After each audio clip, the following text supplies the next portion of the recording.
Subscribe करें हमारे YouTube channel को और बेल आइकन को प्रेस करें हमारे लेटेस्ट वीडियोस को देखने के लिए।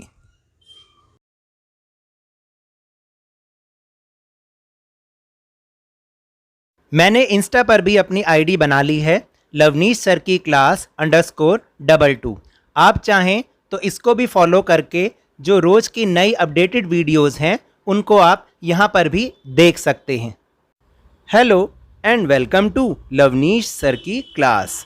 ये directorate of education GNCT of Delhi की वर्कशीट है, वर्कशीट नंबर 30, जो कि क्लास 10th के स्टूडेंट्स के लिए है। यह सामाजिक विज्ञान के अर्थशास्त्र विषय से पाठ नंबर 4 वैश्वीकरण और भारतीय अर्थव्यवस्था से ली गई है और पिछली ही वर्कशीट की कंटिन्यूशन वर्कशीट भी है। इसमें जिस टॉपिक को आज हम समझेंगे वो है भारत में वैश्वीकरण का प्रभाव। ये जो आजकल हम देख रहे हैं चारों तरफ, ये सारा वैश्वीकरण ही तो है, और क्या है। अब आप देखिए, आपको अपने देश की ही मार्केट्स में बहुत तरीके के ब्रांड मिल जाएंगे, चाहे वो नाइकी हो, चाहे एडिडास हो, या वॉचेस में राडो की वॉच हो, या फिर मोबाइल फ़ोन्स में आप देख लीजिए दुनिया भर के ब्रांड हैं, सैमसंग मोबाइल और भी कई तरीके के, एप्पल, और ये सब वैश्वीकरण का ही प्रभाव है। आप देखते हैं कि बहुत से लोग ये कहते हैं कि भाई मेरा रिश्तेदार या मेरा भाई MNC में जॉब करता है और बहुत अच्छा कमाता है, ये भी वैश्वीकरण का ही प्रभाव है। अब आप ये भी देखते हैं कि बहुत सारे जो एम्प्लॉयज़ हैं वो ये कहते हैं कि हमारी नौकरी तो पक्की है नहीं, हमें तो कॉन्ट्रैक्चुअल बेसिस पे रखा गया है, तो ये भी वैश्वीकरण का ही प्रभाव है। तो लेकिन क्या ये प्रभाव सभी पर एक समान पड़ा है? चलिए जानते हैं आज की वर्कशीट में और मेरे साथ समझने की कोशिश करते हैं। भारतीय अर्थव्यवस्था का वैश्वीकरण एक लंबा सफ़र तय कर चुका है। लंबा सफ़र से मतलब क्योंकि ये 1991 से जब नई आर्थिक नीति आई तभी से यह शुरू हो गया था। वैश्वीकरण और उत्पादकों, यानी जो स्थानीय उत्पादक हैं और जो विदेशी उत्पादक हैं, दोनों के बीच और अधिक प्रतिस्पर्धा से दोनों के लिए विशेष रूप से जो शहरी क्षेत्र में धनी वर्ग के उपभोक्ता हैं, केवल उन्हीं को ही लाभ हुआ है। अभी अभी मैंने जो आपको इतने सारे ब्रांड्स बताए, क्या आप ये समझते हैं कि कोई आम व्यक्ति जो एक मीडियम क्लास व्यक्ति है, मीडियम सैलरी वाला व्यक्ति है, वो इन ब्रांड्स को ख़रीदता होगा? तो फिर इसका फ़ायदा किसको हो रहा है? इसका फ़ायदा तो केवल जो धनी वर्ग के उपभोक्ता हैं, कंज्यूमर्स हैं, उन्हें ही तो मिल रहा है। इन उपभोक्ताओं के सामने अब पहले से अधिक विकल्प हैं। इनके सामने अब तो बहुत सारी ऑप्शंस हैं, चाहे मोबाइल फ़ोन्स ले लें, चाहे LED TV ले लें, चाहे वॉचेस ले लें, शूज़ ले लें, कुछ भी, सब में हमारे पास अब बहुत सारी ऑप्शन हैं। आज क्या आप सोच सकते हैं कि आज से 40 साल पहले कभी ऐसा हुआ करता था? पहले तो क्या होता था कि लोग कहते थे, देख यार मैं तो अमेरिका से घड़ी लेकर आया हूँ, बहुत बढ़िया घड़ी है, और बहुत रौब जमाते थे। अगर वो आज के टाइम में कहते हैं कि अमेरिका से मैं घड़ी लेकर आया हूँ, तो दूसरा व्यक्ति कहेगा कि ये तो अपनी मार्केट में ही मिलती है, बता कितनी चाहिए। ये अब कई उत्पादों के लिए बेहतर गुणवत्ता और कम कीमतों का आनंद लेते हैं, क्योंकि इतनी प्रतिस्पर्धा मची हुई है कि अब क्या हो रहा है कि आपको बहुत सारी चीज़ें कंपैरेटिवली सस्ते दामों पे मिल जाती हैं और बेहतर क्वालिटी की भी मिलती हैं। लेकिन उत्पादकों और श्रमिकों पर वैश्वीकरण का एक समान प्रभाव नहीं पड़ा। जैसे कि हम बार बार कह रहे हैं कि इस वैश्वीकरण का जो प्रभाव है वो सभी लोगों पर, सभी वर्गों पर एक समान नहीं पड़ा है। तो चलिए अब हम आगे देखते हैं कि किस किस वर्ग पर वैश्वीकरण का क्या प्रभाव पड़ा है। सबसे पहले बात करते हैं बहुराष्ट्रीय कंपनियों पर इसका क्या प्रभाव पड़ा। फर्स्ट पॉइंट है कि उद्योगों में cellphone, electronics, soft drinks, fast food या फिर बैंकिंग जैसी सेवाओं में जो बहुराष्ट्रीय कंपनियां हैं, इनका निवेश पहले से ज़्यादा बढ़ा है। और फिर दूसरा पॉइंट है कि उपरोक्त उद्योगों में इनके निवेश के कारण नई नई नौकरियों का भी तो सृजन हुआ है, यानी नए रोजगार भी उपलब्ध हुए हैं, उत्पन्न हुए हैं। फिर इन उद्योगों को कच्चे माल की आपूर्ति करने वाली जो स्थानीय कंपनियां, यानी देसी कंपनियां हैं, वो भी बहुत समृद्ध हुई हैं। तो इसका मतलब इन लोगों को तो वैश्वीकरण का बहुत अच्छा फ़ायदा मिला है। फिर अब हम बात करते हैं कि हमारे यहाँ की जो शीर्ष भारतीय कंपनियां हैं, जो पहले से ही बहुत टॉप पर थीं और आज भी टॉप पर है। अब उन पर इसका क्या प्रभाव पड़ा? उन्होंने नई तकनीक और उत्पादन के तरीकों में निवेश किया और अपने उत्पादन मानकों को बढ़ाया है। मतलब कि उन्होंने इस वैश्वीकरण के कारण जो दूसरे देश की कंपनियां हैं उनकी तकनीकों को और जो और ज़्यादा जो उत्पादन के तरीके हैं उनमें चेंजेस करके, टेक्नोलॉजी का सहारा लेके उसको चेंज करके अपने जो स्टैंडर्ड्स हैं उत्पादन के उनको बढ़ाया है। फिर कुछ ने तो विदेशी कंपनियों के साथ सफल सहयोग भी प्राप्त किया है, जैसे कि मैंने पिछली वर्कशीट में आपको बताया मारुति सुजुकी एक बहुत सफल उद्योग है, या फिर महिंद्रा फोर्ड भी है।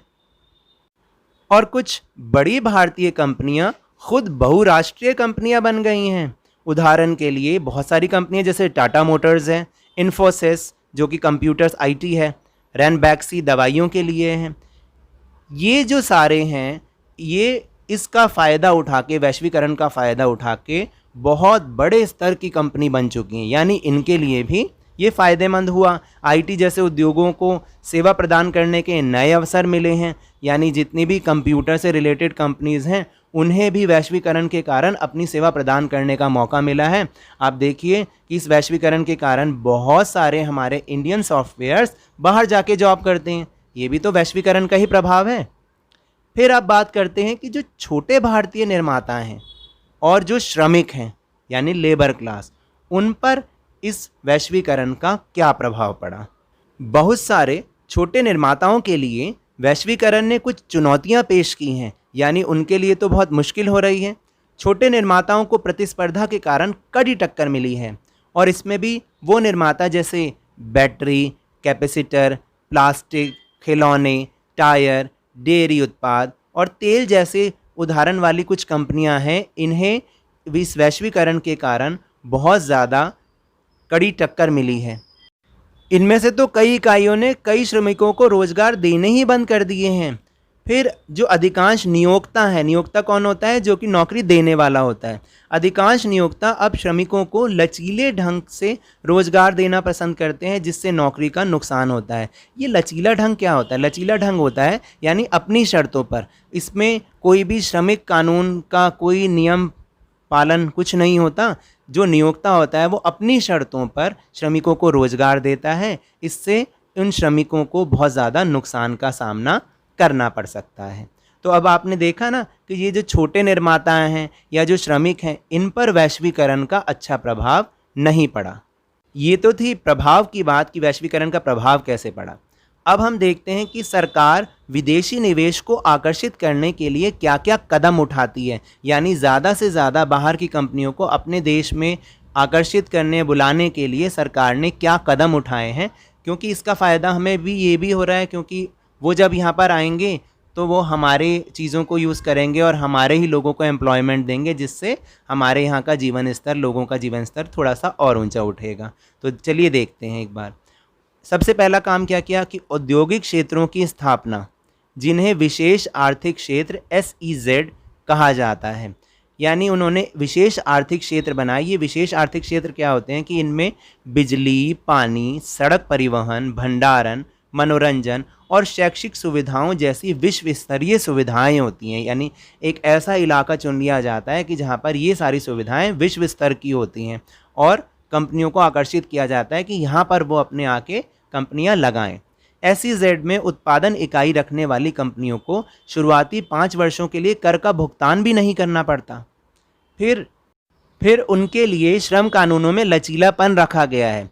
श्रमिकों को नियमित रूप से काम पर रखने की बजाय काम के तीव्र दबाव होने पर कंपनियां छोटी अवधि के लिए लचीले ढंग से इन्हें काम पर रखती हैं।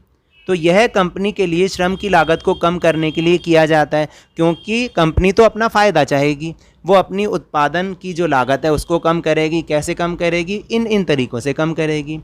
फिर भी विदेशी कंपनियां अब भी संतुष्ट नहीं हैं और चाहती हैं कि श्रम कानूनों में और अधिक लचीलापन सरकार उन्हें दे, और इसके लिए वो मांग कर रहे हैं। तो इस प्रकार सभी को वैश्वीकरण से लाभ नहीं हुआ। ये हम देख रहे हैं इस वर्कशीट से, हमें ये भी पता चला कि सभी को एक जैसा लाभ नहीं हुआ। अब सवाल ये है कि सभी के लिए अवसर पैदा करने के लिए वैश्वीकरण को और अधिक निष्पक्ष कैसे बनाया जाए, ताकि इसके लाभों को बेहतर तरीके से साझा किया जाए, यानी सबको इसका लाभ बराबर का मिले। इसके लिए सरकार की नीतियों को न केवल अमीर और शक्तिशाली बल्कि देश के सभी लोगों के हितों की रक्षा करनी चाहिए।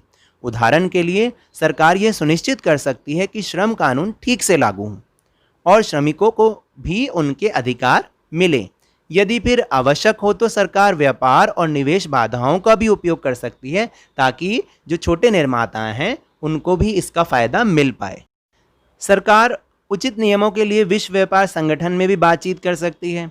पिछले कुछ वर्षों में लोगों के संगठनों द्वारा बड़े पैमाने पर अभियान और प्रतिनिधित्व ने व्यापार और निवेश से संबंधित महत्वपूर्ण निर्णयों को भी प्रभावित किया है। यानी अगर लोग चाहें इकट्ठा हो जाएं, संगठन बना लें, तो शायद ये जो नीतियां हैं, ये जो फैसले हैं, इनको प्रभावित किया जा सकता है। और इसने ही प्रदर्शित किया है कि लोग निष्पक्ष वैश्वीकरण के संघर्ष में भी अपनी महत्वपूर्ण भूमिका निभा सकते हैं अगर लोग चाहें तो। चलिए अब चलते हैं अपने प्रश्नोत्तर की ओर। पहला प्रश्न है, वैश्वीकरण का प्रभाव सभी के लिए फायदेमंद साबित नहीं हुआ है। क्या आप इस कथन से सहमत हैं? अपने उत्तर के समर्थन में 2 तर्क दीजिए, यानी 2 कारण भी लिखने हैं। तो सबसे पहली बात कि वैश्वीकरण का प्रभाव सभी के लिए फ़ायदेमंद साबित नहीं हुआ है, और इस बात से मैं पूर्णतः सहमत हूँ। अब इस उत्तर के समर्थन में 2 तर्क हैं।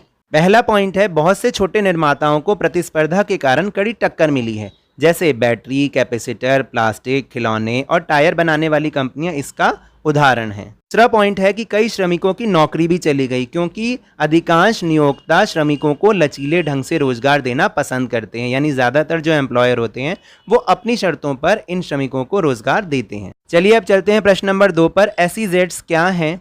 उन्होंने विदेशी निवेश को आकर्षित करने में कैसे योगदान दिया है? देखिए, मैं तो ऐसे ही उत्तर लिखवाता हूँ, फिर बहुत सारे बच्चे शिकायत करते हैं कि सर आप बहुत बड़े आंसर्स लिखवाते हैं। बेटा, क्योंकि 10वीं क्लास है, अगर आप इतना इस स्टैंडर्ड का नहीं लिखोगे तो नंबर नहीं मिलेंगे। विशेष आर्थिक क्षेत्र क्या है, इनकी विशेषताएं बताइए। क्वेश्चन ये भी बन सकता है। SEZ वह विशिष्ट आर्थिक क्षेत्र है जहां पानी, बिजली, सड़क एवं परिवहन, मनोरंजन एवं शिक्षा आदि की विश्व स्तरीय सुविधाएं उपलब्ध होती हैं और इनका उद्देश्य विदेशी निवेश को भारत में आकर्षित करना होता है। यहाँ 5 पॉइंट लिखे हैं, आप इनमें से कोई 3 भी कर सकते हैं।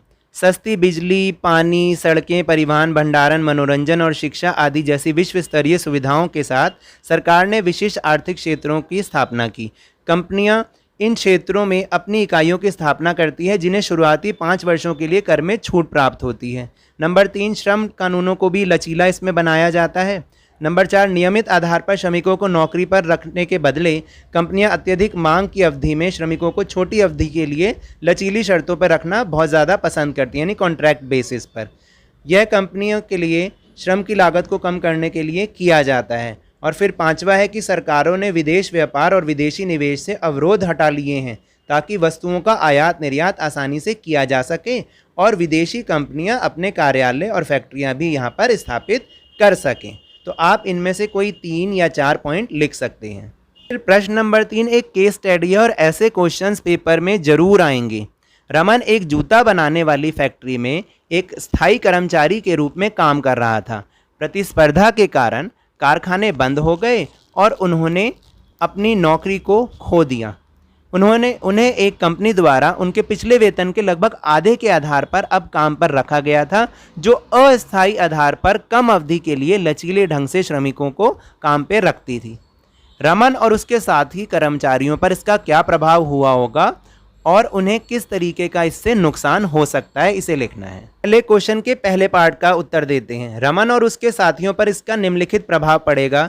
एक तो उन्हें रोजगार की असुरक्षा का सामना करना पड़ेगा, कभी भी उनकी नौकरी जा सकती है। और दूसरा, आधे वेतन के कारण अब उनका जीवन स्तर और भी कठिन हो जाएगा, यानी वो अपनी ज़रूरतों को पूरा नहीं कर पाएंगे।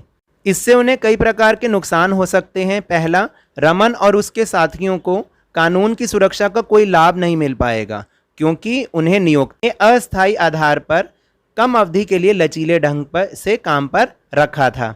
और दूसरा, उन्हें आर्थिक तंगी और मानसिक तनाव का भी सामना करना पड़ सकता है। प्रश्न नंबर 4 है, निष्पक्ष वैश्वीकरण से आपका क्या अभिप्राय है? आपको क्या लगता है कि निष्पक्ष वैश्वीकरण द्वारा समानता और न्याय कैसे सुनिश्चित किया जा सकता है? उत्तर ज़्यादा बड़ा नहीं है, इसके 2 पार्ट हैं, इसलिए आपको ऐसा लग सकता है। न्याय संगत वैश्वीकरण सभी के लिए अवसरों का सृजन करेगा और यह सुनिश्चित भी करेगा कि वैश्वीकरण के लाभों में सबकी बेहतर हिस्सेदारी हो। इसी को हम निष्पक्ष वैश्वीकरण कहते हैं।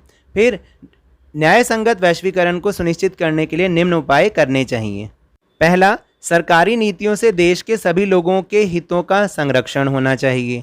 दूसरा, सरकार को भी यह सुनिश्चित करना चाहिए कि श्रमिक कानूनों का उचित पालन हो और श्रमिकों को अपने अधिकार मिलें। नंबर 3, इससे छोटे उत्पादकों को कार्य निष्पादन में सुधार के लिए उस समय तक मदद करनी चाहिए जब तक कि वे प्रतिस्पर्धा के लिए सक्षम न हो जाए, यानी छोटे निर्माताओं की भी सरकार को मदद करनी चाहिए।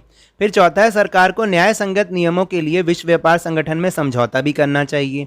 और पांचवा, इससे विश्व व्यापार संगठन में विकसित देशों के प्रभुत्व के विरुद्ध संघर्ष के लिए समान हित वाले अन्य विकासशील देशों के साथ संयुक्त प्रयास करना चाहिए और सरकार को दूसरे जो विकासशील देश हैं उनके साथ मिलकर ये प्रयास करना चाहिए कि वैश्वीकरण के जो भी प्रभाव है उसका न्याय संगत रूप से सबके ऊपर प्रभाव पड़े उसका, इसके लिए सरकार को और हम लोगों को मिलजुल के प्रयास करने चाहिए। तो ये तो थी आज की वर्कशीट। अगर मेरे इस तरह समझाने से आपको थोड़ा सा भी समझ में आया हो तो इस चैनल को ज़्यादा से ज़्यादा सब्सक्राइब कीजिए, लाइक कीजिए और बहुत ज़्यादा शेयर कीजिए और मेरे साथ इसी तरह वर्कशीट को समझते रहिए, लेकिन ध्यान, मन और मेहनत तीनों से अपनी पढ़ाई को जारी रखिए।